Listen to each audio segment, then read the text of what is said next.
Everyone. आज हम discuss करेंगे रेटिनोपैथी ऑफ प्री मैच्योरिटी के बारे में। हमारे देश में बहुत सारे बच्चे समय से पहले ही पैदा हो जाते हैं, जिनको हम प्री टर्म बेबी कहते हैं। यानी कि जो नॉर्मल प्रेगनेंसी होता है वो 40 हफ्तों का होता है, लेकिन कुछ बच्चे 30, 35 या 28 हफ्तों में ही पैदा हो जाते हैं। तो कोई भी बच्चा जो 34 या 35 हफ्ते पहले हुआ हो, या 2 किलो से कम वजन का हो, या जिसको हॉस्पिटल में एडमिट होके कुछ दिन ट्रीटमेंट करना पड़े, तो इन बच्चों में एक बहुत ही खतरनाक आंख की बीमारी होती है, जिसको हम आरओपी या रेटिनोपैथी ऑफ प्री मैच्योरिटी कहते हैं। आरओपी के बारे में जानने की ये ज़रूरत है कि इस बीमारी को लाइलाज होने से पहले ही इलाज करना चाहिए। यानी कि अगर ये बीमारी बढ़ गई तो फिर इसका कोई इलाज नहीं है। तो ये आरओपी की बीमारी क्यों होती है? ये इसलिए होती है क्योंकि नॉर्मल जो आँख है वो 40 हफ्तों के बाद ही अंदर से बनती है।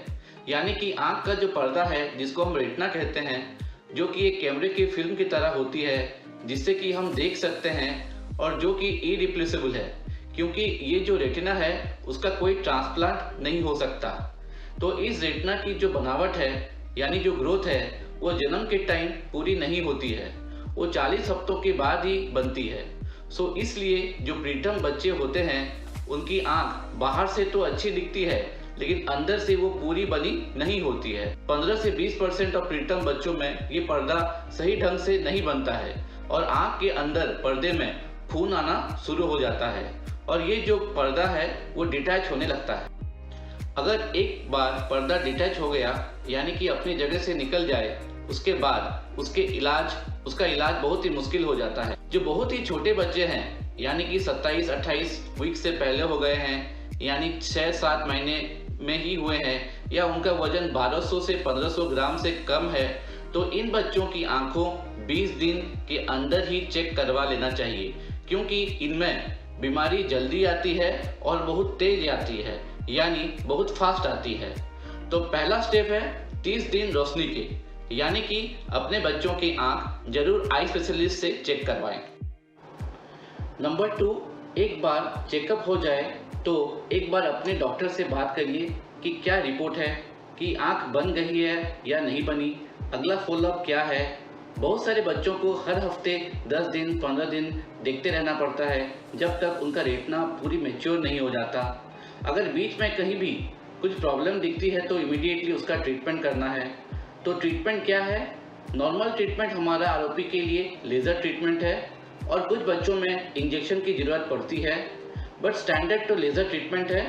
पर लेज़र ट्रीटमेंट के बाद भी समय समय पर आँख की जांच करते रहना है, क्योंकि इन बच्चों में आँख का चश्मा आना, लेजी आई जिसको एम्ब्लियोपिया कहते हैं, आँख का तिरछापन आना, मोतियाबिंद आना, ऐसा कई सारे प्रॉब्लम्स आगे चल के आ सकते हैं। बहुत सारी ये जो प्रॉब्लम्स हैं आँख की, जिसमें बच्चों को कोई दर्द नहीं होता, बाहर से आँख नॉर्मल दिखती है और माँ बाप को पता भी नहीं चलता कि बच्चा नहीं देख पा रहा है या उसको धुंधला दिख रहा है। तो इसलिए ज़रूरी है कि इसका बीच बीच में जांच करते रहना चाहिए, जब तक कि बच्चा 5-6 साल का ना हो जाए, स्कूल जाने ना लगे कि चलो बच्चा अभी अच्छा दिख रहा है, ब्लैक बोर्ड दिख रहा है, या उसको चश्मे की ज़रूरत तो नहीं है, उसको आँख की एक्सरसाइज की ज़रूरत तो नहीं है, कि और कोई रेटिना ट्रीटमेंट की ज़रूरत तो नहीं है। जब बच्चा एनआईसीयू में है या एनआईसीयू से डिस्चार्ज हो रहा है, बीच बीच में उसकी आँख चेक करना है, तभी हम जिस आँख से वो पैदा हुआ था उसको प्रिजर्व कर सकते हैं।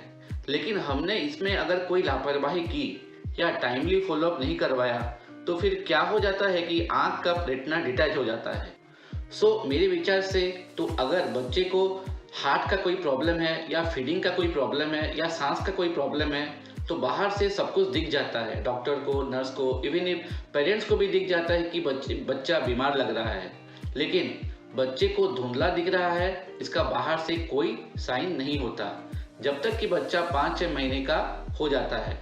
जब वो चलने लगता है, उस टाइम पेरेंट्स को पता चलता है कि बच्चा हमको पहचान नहीं रहा है, या फिर आँख से आँख नहीं मिला रहा है, या आँख को दबा रहा है, फिर या आँख हिल रही है, तो इसका मतलब है कि ऑलरेडी बहुत देर हो चुकी है।